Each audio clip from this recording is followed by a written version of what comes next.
Hello, everyone, once again, and welcome to the Career Evangelist Podcast.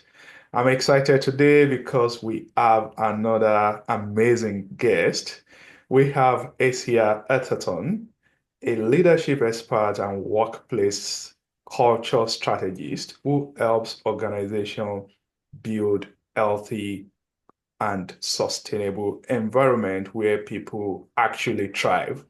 We love that. She supports leaders across industries from boardroom to the shop floor and is also deeply involved in expanding opportunity through her work with empowered women in trades. With community of over 10,000 business leaders, ACS brings both credibility and practical wisdom to today's conversation. And with her today, we are going to be talking about everything around workplace culture. So, with that, I will bring in our guest. Hello, Hacia. Welcome to the show. Thank you so much for having me. You are on the Career Evangelist Podcast. We are excited for you to join our community to share your wisdom and knowledge. And I'm going to ask, why are you focusing on workplace culture? Why is that important to you? So, for my own experiences of having not great leaders, I've seen the personal toll that that's taken on me and coming to work feeling anxious or leaving work and, thinking, oh gosh, did that email I send, is that going to get me in trouble? Or just the weight of poor leadership. And especially in the trade-based industries where I've worked the majority of my career in manufacturing and construction-based careers, you've got so many things to worry about anyway. And then that extra layer of stress around, how is that going to land with your leader? Are you going to get in trouble? And a lot of leaders in these industries are fantastic at their technical skills of being a plumber or their technical skills of being a welder. And then they've got into higher levels of management, but they've never actually been taught how to lead people and the kind of leadership frameworks to be able to make sure that the people that you're leading is thriving even during high pressure times, which those industries are always under high pressure. All right. You told us just now that you've also experienced your own fair share of unhealthy workplace culture. I want to ask what are some early warning signs for people to watch out for so that they'll know whether they are in or not in this unhealthy workplace culture? The biggest sign that is overlooked is silence. So many leaders I speak to, they're like, well, there's no problem. There's no HR reports. I do a meeting, everyone nods and smiles, and then they go back and do their work. And when you have silence or yourself, if you're in an environment, you're like, I have an idea, but I'm not going to speak up, or I have an opinion, but I'm not going to put it on the table in this meeting, and you feel like you're being silenced for your innovative thinking or challenging an idea or anything, those moments in your work where you're like, I'm going to just keep my mouth closed. That shows that you don't have psychological safety or psychological bravery in that workplace. So for leaders and employees, I always say, how silent is your workplace? How is silent? That's good. So, once you are feeling like your opinion doesn't count, no one is listening to you, you can't bring your whole self to work, that those are some warning signs that people need to watch out for. So, in your case, how did you deal with your leader, maybe your manager, at that time? What did you do? So for me, it was having bravery to have a conversation. And I was the only female in that team. And when I had the conversation with the leader, I actually realized there was just a mismatch between how he was trying to lead for the first time a diverse team to how I felt I needed leadership. So a perfect example was in meetings, he would always proactively try and create space for me to speak. So he would say, well, what's Casey's opinion? or he would call on me all the time because he felt like, because I was the only female in the room, that he needed to create that space for me to speak. And sometimes I had nothing to add because I had nothing to add. And that was a really awkward moment where I'd be like, oh, well, I agree with everything that everyone said. But it was also only me that he was regularly calling on in the meeting. So when I came to him and had the courage to say, like, hey, I just wanted to understand, like, why do you call on me on every single meeting we have? I feel already the elephant in the room, and you putting the spotlight on that really makes me uncomfortable. And he was shocked. He's like, I'm so sorry. I really thought I was just making sure, like, the guys don't talk over you, or that, like, I'm creating space for you to put your opinion forward, and it didn't turn too much into a boys' club, and you felt like intimidated or nervous, or he was actually trying to do something positive. But instead of coming and checking in with me saying, hey, this is the first time I've led a woman, and this is the first time this team's had a woman. Can we work together to work out how I create space for you, how I support you, how we create a sense of belonging for you in this team, instead of him thinking he had the answer? And then from there, we started to work out different ways to communicate. And that psychological safety started to happen. And I felt more confident to actually speak in the meetings when I was ready to speak versus sitting in the meetings being like, oh my gosh, when's he going to call my name? When's he going to call my name? When's he going to call my name? Yeah, no, that's good. I think the core message there is to have the bravery, to use your word, to have that conversation. And hopefully, after such conversation, you can have alignment and you'll be able to understand the other party better, and they'll also understand your position. So, thank you, Asia, for sharing that with us. Now, we often hear that people leave a workplace because of their manager. Maybe poor manager lead to people quitting their job. So the question now, Hesia, is how can managers influence culture, even in high pressure environment? Yeah. So, one of our core basic psychological needs as human beings is a sense of belonging, a sense of autonomy, and a sense of competence. So, the leaders I work with, I really come to them and first of all ask them themselves, do they understand what a sense of belonging, competence, and autonomy looks like, sounds like, and feels like for themselves in the workplace? Because if they don't understand that, and if they can't answer that question for themselves, they're not going to be able to lead to create that space for other people. So that's that self-work that you need to do first. Then once you've done that, it's working with your team members to again understand from their point of view what a sense of competence, belonging, and autonomy looks like and feels like for them. And then you can curate and co-create what a thriving culture looks like for that team. And it's very individualized.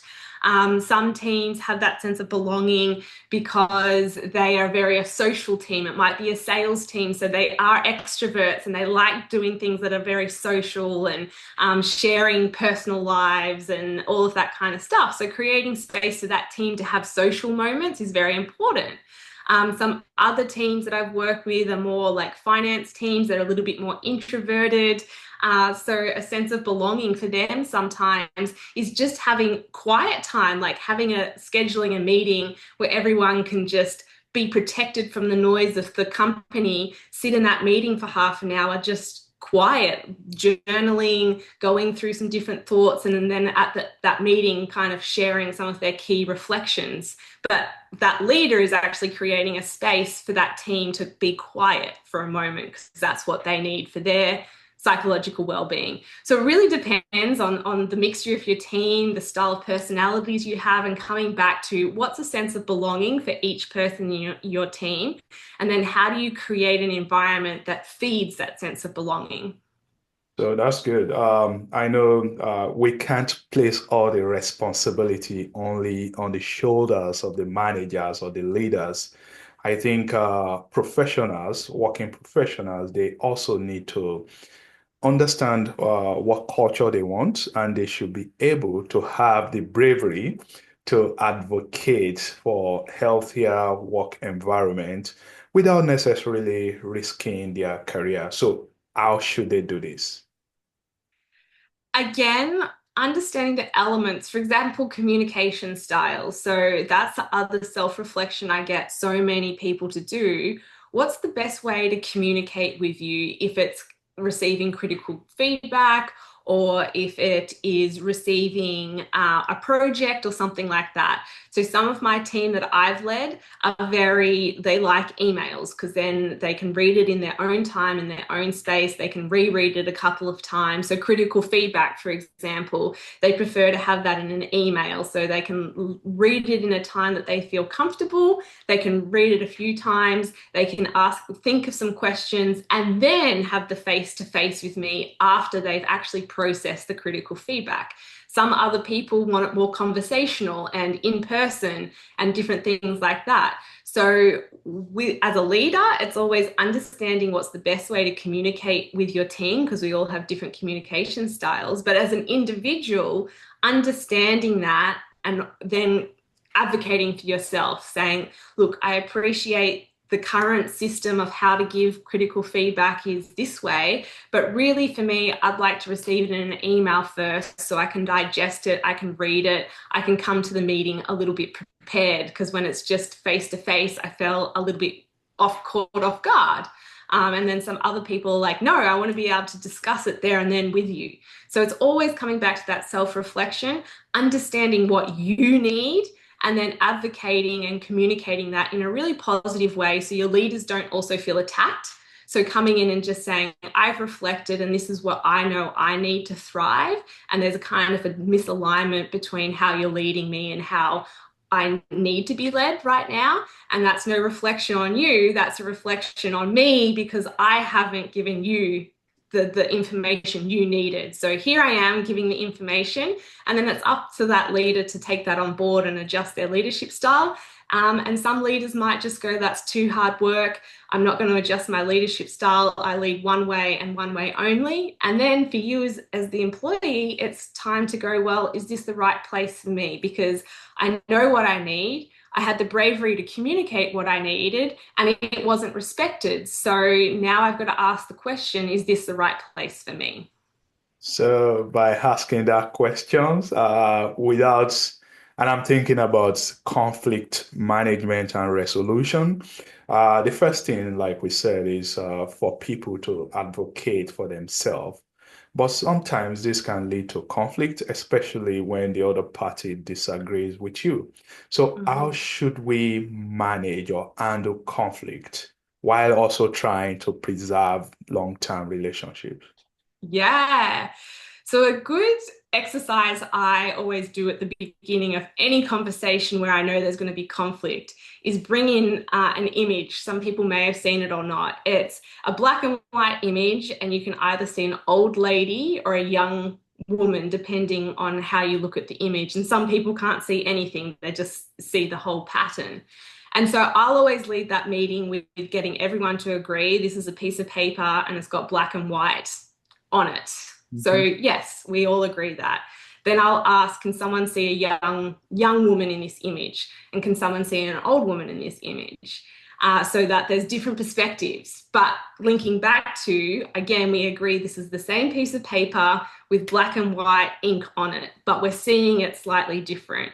So that's a psychological framework I get everyone to set up before we go into conflict to understand that there can be multiple truths in this one situation. It's a piece of paper, but it's also got a young woman or an old woman on it, depending how you're looking at it. So that's how I kind of will position the conversation. Then very much curate, okay, let's hear one person's side with active listening. And when they communicate the other person's side, I actually get them to reflect. What did you hear? What did you hear from that person? And then vice versa. And then once the kind of conflict energy really starts to get tense, I will actually cut it and say, can we just step back and have a moment of gratitude? So, person A, can you please reflect on something you're grateful for that person B does for the organization or the role of that person, find some kind of gratitude piece, and then I make them show gratitude to each other if it's getting too high conflict. And then we go back into discussing the conflict, but from a learning lens. So I'll ask person A, after you've listened to person B, what are some of the learnings you think you can take away from this conversation, and vice versa? So I position the conflict as actually an opportunity for both of them to have personal growth and learn. That no one's right, no one's wrong. Coming back to seeing the old woman or seeing the young woman, no one's right, no one's wrong in that answer. But what can we learn from each other's experience from wherever this conflict has been created? Oh, that's so good. So, you have a book coming out, the $1 billion Blind Spots. Tell us about your book. What are the key takeaways from your book, so that my listeners can get to know more about what's coming up in the pipeline? So the book is really focusing on those financial costs of poor workplace culture, and really looking at workplace culture is not a fluffy thing or just an HR project. It hits every line item on your P&L and your balance sheet. It can affect your overtime. It can affect your productivity. It can affect the quality of the work, the innovation that's happening. So it really is something that is a core pillar of all organizations' thriving bottom line. So my theory is we make people thrive, and then our bottom line will thrive. So I go through the book, a lot of my own personal experiences. There's a lot of storytelling, how I learned a lot of the leadership practices that I teach and lead through, and then really applicable step-by-step reflection questions, or like those frameworks I just spoke about, how to handle a conflict situation, so that the readers can actually apply everything I'm talking about to themselves, and then how do they apply that to their team as well. Good. So, regarding your organization, Empowered Women in Trade, Mhm. what's that about? So that all focuses on the attraction and retention of women in skilled trades, which is an extremely male-dominated environment. So we've designed attraction programs that come from more of a feminine lens. So all of our recruitment days are actually done through a community lens. So there'll be 10 women that are coming to that organization all together.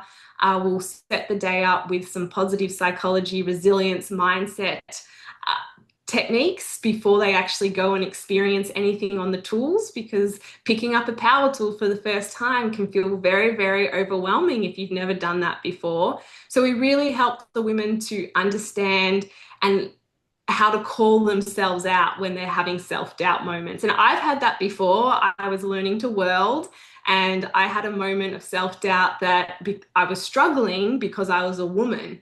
And the welder that I was actually being taught with called me on that. And he said, the welder and the metal have no idea if you're a girl or a guy. You've just told yourself you can't do this because you're a woman. So our programs very much highlight that and give the women the tools to be able to call themselves out when they're doubting themselves because of the body that they were born into. And then they get hands-on, they're out there, they're experiencing the jobs and the tasks. So they get an immersive experience before they decide if that career pathway is right for them. And then on the retention piece, coming back again, working with how do we really create culture change and culture shift that is very much needed for teams that may never have had a woman working in that team before. So we'll have education pieces around our bodies are physically different and physically go through different things throughout the month than a male body does.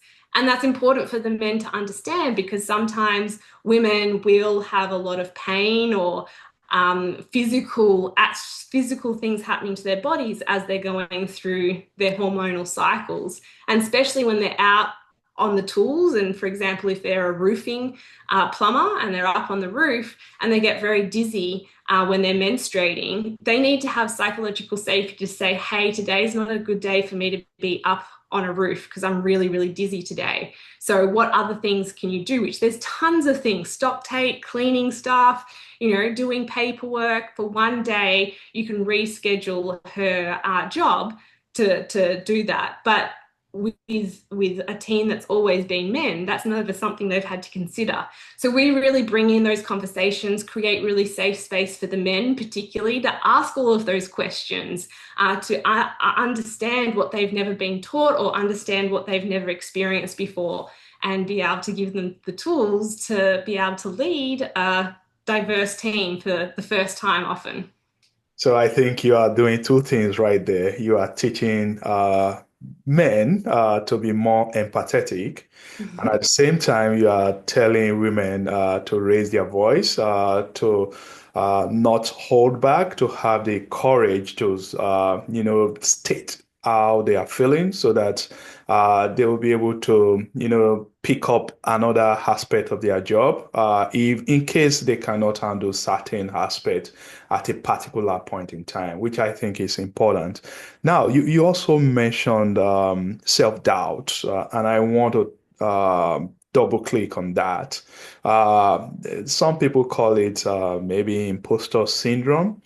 How should we go forward when even maybe we are dealing with this self-doubt?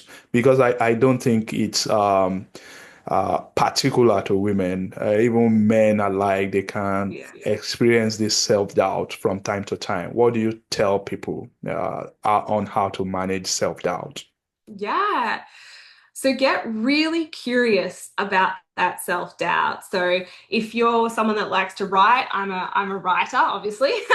So Mhm. when I have those moments of self-doubt, the first thing I do is name it. What am I doubting in myself? And write that out in a sentence and really understand it. And then I ask myself some questions. Has this self-doubt come because of how society perceives certain things? So again, if we're talking about self-doubt with men, and a lot of men I've coached who've just become fathers, a lot of their self-doubt is, can I be a good father Yeah. and show up at work? So again, writing that down, where is that coming from? And a lot of that is society pressure that, a stay-at-home dad or a man that requests time off work to go be present with their family is somehow a weak man, or is prioritizing his family over his work. So if that's one of the conversations and the self-doubt that's happening for men, I get them to note, is that a societal seed that's been put in your brain? Is that from your family? Is that for your friends? Where is this self-doubt really growing from? And then we kind of go really deep into that self-doubt to understand whether that is a personal belief that you personally hold, or is an external belief that someone's kind of put on top of you. And if an external one, then how do we break those shackles? How do we go, that's their opinion, that's someone completely outside of me that thinks that, feels that, and I'm not going to take the weight of what external people are saying I should or shouldn't do as a man or a woman, or as a husband, or as a father, or as a mother. If it's an internal belief, that's a lot harder, because you've got to understand, where has that come from? And is that internal belief something that's really important to you, prioritizing work over family? If so, then you need to communicate that with your family, that work is very important to me. This is X, Y, and Z, why work's very important to me. And help your family understand that, so maybe they start taking the pressure off you that's fueling that doubt as well. Or vice versa, if you go, well, family is the most important thing to me, communicating to the work, going, well, now that I am a father, I need more flexible working hours. And if the organization isn't willing to support that, then maybe it's not the right organization for you now that you've had that life transition, and you need to reflect on whether you should stay in that organization long term, or find someone that's going to support flexible working for fathers. That's so thoughtful. Thank you for sharing that. Now, my listeners, they would like to know you more, and the way we'll do this is through our rapid fire questions. So, Hexie, are you ready for this? Yes, I am. Okay, one leadership habit that you think every manager should practice daily. Self-reflection. At the end of the day, when you get in the car or the train or however you get home, ask yourself, how did I show up today? And how do I show up 1% better tomorrow? Self-reflection. I like that. So, what's one common myth about workplace culture that you often hear? That it's all about putting foosball tables and yoga mats and a fruit bowl in the room. That it's these external things that actually create workplace culture, which is not. It's all about the psychological success. What's the most overlooked leadership skill? Ooh, adaptability. Being able to adapt to all of the different styles of people that you have on your team. What's one word that you will use to define healthy leadership? Human. Be Human. human. I like that. What makes a leader memorable? Compassion. Compassion. Being compassionate. I'll give you an example. I actually had to let someone go, and I did it in a very compassionate way. And they ended up becoming a client. So they moved on to another organization, and they came and said, wanted to be our client. So because of the way I let him go, which was through a very compassionate lens. That's so good. So, finally, what's one piece of career advice that you received and which has helped you in your career journey?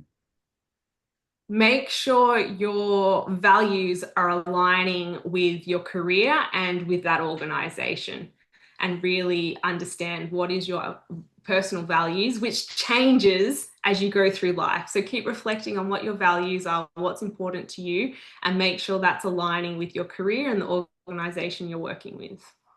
The $1 billion blind spot. Hesia, congratulations on your book. And please tell my audience where they can find you so that they can continue to learn from your journey. Yeah. So I've got my own website, haciaatherton.com. Again, on LinkedIn is a great place to find me, and Instagram, both handles are under Hacia Atherton as well. So reach out. I'd love to hear from you. So good. Thank you very much for coming on the Career Evangelist podcast. So there you have it. It's all about building a healthy workplace culture. If you have enjoyed this episode, please don't forget to subscribe and follow this podcast, and also check out Asia Atherton on LinkedIn and Instagram. Thank you for joining us today. Thank you for having me.